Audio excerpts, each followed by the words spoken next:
Let's see how to define automatic fields updating with data security. First, we have to define the setup from EDS table setup in the status transaction list because the replacement can be done when a record transitions from one status to another. For example, in sales quote, we want to replace some fields when it moves from new to release status. In this scenario, if the language code is empty or the salesperson code is missing, a default value is assigned. Specifically, the internal salesperson is set by default.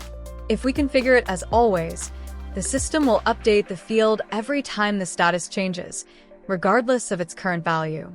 To make the configuration active, remember to set the EDS table status as certified. And now we have a quote with the status of new. If the language and salesperson code are already set, changing the status to released won't modify anything.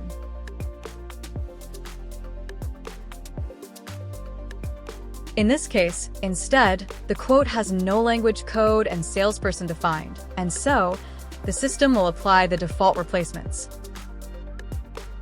It run the validate for each filed, so you could be notified with message like this. Thanks to the action Show Replacement Fields in the EDS fact box, the replacement rules that will be applied from a certain status can be read directly from a single document,